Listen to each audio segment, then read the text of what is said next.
Kisah wafatnya Fatimah Az-Zahra di bulan Ramadan, penghulu wanita sepanjang zaman. Siapa yang tidak mengenal Fatimah Az-Zahra, putri Rasulullah Shallallahu Alaihi Wasallam yang begitu cerdas dan bijak? Wanita yang begitu tangguh ini adalah putri kesayangan Rasulullah Shallallahu Alaihi Wasallam. Nabi Shallallahu Alaihi Wasallam bersabda, wanita-wanita terbaik di surga yaitu Khadijah binti Khuwailid, Fatimah binti Muhammad, Maryam binti Imran, dan Asiyah binti Muzahim istri Fir'aun. Hadis riwayat Ibnu Abdul Bar Al-Istiab 2 ayat 113. Marilah simak selengkapnya kisah wafatnya Fatimah Az-Zahra di bulan Ramadan yang menjadi bagian dari cerita dalam sejarah Islam. Fatimah, wanita hebat dalam Islam. Fatimah Az-Zahra adalah putri terakhir dari pernikahan Rasulullah Shallallahu Alaihi Wasallam dengan Khadijah binti Khuwailid.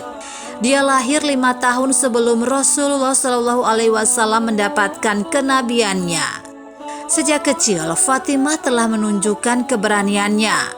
Di masa awal kenabiannya, Rasul pernah beribadah di depan Ka'bah. Dan ketika dia melakukan sujud, beberapa orang Quraisy menumpahkan kotoran unta di atas punggungnya. Mereka tertawa terbahak-bahak. Melihat ayahnya diperlakukan seperti itu, Fatimah kecil langsung berlari menuju sang ayah dan menghardik orang-orang Quraisy tersebut. Mereka pun membubarkan diri karena malu. Fatimah menangis melihat ayahnya, namun Rasul menenangkan dirinya dan mengatakan bahwa dia akan selalu dilindungi oleh Allah Subhanahu wa Ta'ala. Aisyah berkata bahwa Rasulullah Shallallahu Alaihi Wasallam bersabda, "Ketika aku dalam perjalanan ke langit, aku dimasukkan ke surga, lalu berhenti di sebuah pohon dari pohon-pohon surga. Aku melihat yang lebih indah dari pohon yang satu itu. Daunnya paling putih, buahnya paling harum. Kemudian aku mendapatkan buahnya, lalu aku makan. Buah itu menjadi nutfah di sulbiku. Setelah aku sampai di bumi, aku berhubungan dengan Khadijah. Kemudian dia mengandung Fatimah.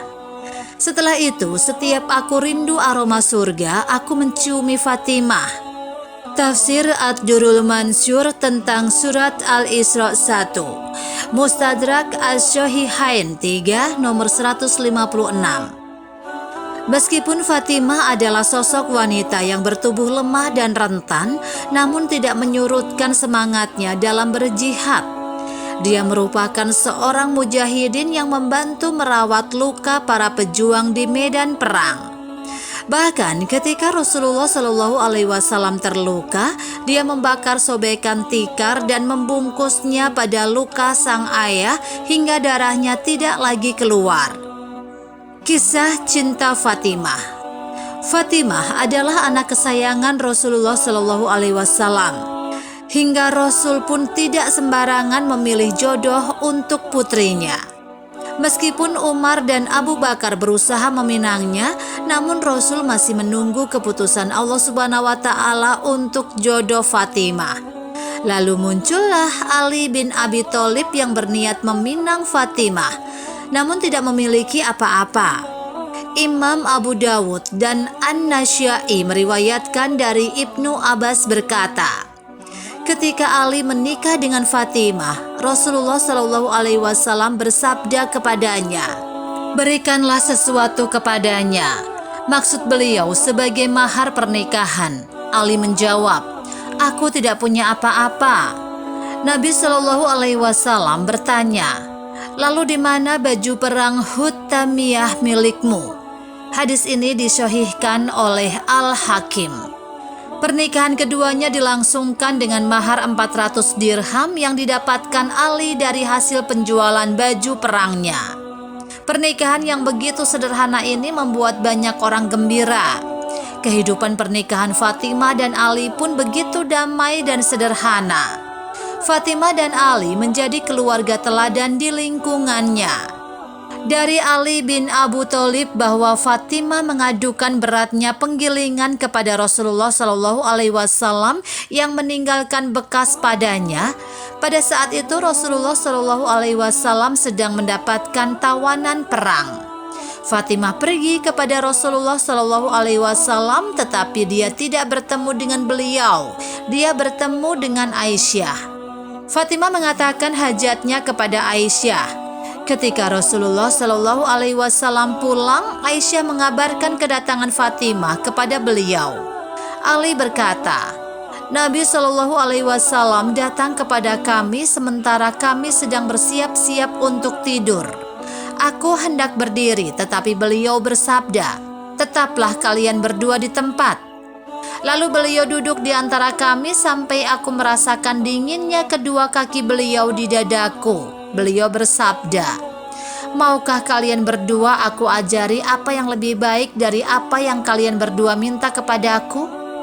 Jika kalian berdua hendak tidur, bertakbirlah sebanyak 34 kali, bertasbihlah sebanyak 33 kali, dan bertahmidlah sebanyak 33 kali. Dia lebih baik bagi kalian berdua daripada pembantu. Dari pernikahannya ini, Fatimah mendapatkan 4 orang anak, yakni Hasan, Husain, Zainab, dan Ummi Kulsum. Kematian Fatimah di bulan Ramadan. Kematian Fatimah adalah sebuah misteri. Pasalnya, tidak ada riwayat yang pasti mengenai penyebab dari meninggalnya Fatimah serta letak pusaranya. Namun sejak kematian Rasulullah Shallallahu Alaihi Wasallam, Fatimah adalah orang yang paling terpukul. Dia tidak lagi makan, minum, bahkan tertawa. Imam Ibnu Katsir rahimahullah mengatakan, 6 bulan setelah beliau wafat, putri beliau Fatimah radhiyallahu anha wafat, menyusul ibunya Khadijah dan ayahnya Rasulullah Shallallahu Alaihi Wasallam. Rasulullah Shallallahu Alaihi Wasallam mengabarkan pada Fatimah, dia adalah orang pertama dari keluarganya yang akan menyusulnya. Beliau berkata kepada Fatimah, tidakkah engkau ridho menjadi penghulu wanita di surga? Dia adalah putri bungsu Nabi. Ini adalah pendapat yang masyhur. Tidak ada lagi anak Rasulullah Shallallahu Alaihi Wasallam yang masih hidup kecuali dia. Karena itu Allah Subhanahu wa Ta'ala besarkan pahala untuknya. Dialah satu-satunya anak Nabi yang merasakan kehilangan Rasulullah Shallallahu Alaihi Wasallam. Ibnu Katsir Al-Bidayah wa An-Nihayah 6 nomor 365. Tepat pada tanggal 3 Ramadan 11 Hijriah, Fatimah menghembuskan nafas terakhirnya dalam Irsyad Wisdom of a Sufi Master 1988. Setelah mandi, Fatimah mengenakan pakaian yang bagus lalu pergi tidur.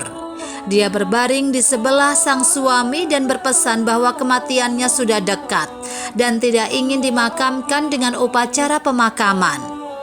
Ali hanya bisa menangis mendengar istrinya mengatakan hal tersebut. Namun waktu sholat sudah tiba, Ali pun bergegas pergi ke masjid. Pada saat Ali berada di masjid itulah Fatimah meninggal dunia. Kedua anaknya Hasan dan Husain segera bergegas menyusul sang ayah. Ali pun kembali dengan penuh duka. Dia kemudian memakamkan Fatimah sesuai dengan permintaan terakhir sang istri. Tidak ada pelayat atau kerabat dekat dalam pemakaman tersebut. Fatimah memang merupakan sosok teladan muslimah yang begitu mulia. Dalam hadis riwayat Bukhari dalam Sahih Bukhari Kitab Bad'ul Haq bab Manakib Harabah, Rasulullah Shallallahu Alaihi Wasallam bersabda, Fatimah adalah bagian dariku.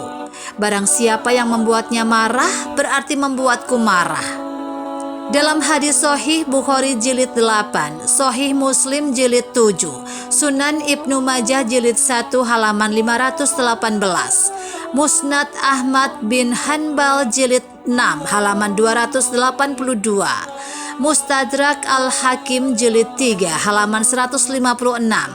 Aisyah meriwayatkan bahwa Rasulullah Shallallahu Alaihi Wasallam bersabda, wahai Fatimah, Tidakkah Anda puas menjadi sayyidah dari wanita sedunia atau menjadi wanita tertinggi dari semua wanita dari umat ini atau wanita mukmin? Di balik kisah wafatnya Fatimah Az-Zahra di bulan Ramadan ini, semoga kita semua bisa meneladani Fatimah dan segala kebaikannya. Amin, amin ya robbal alamin.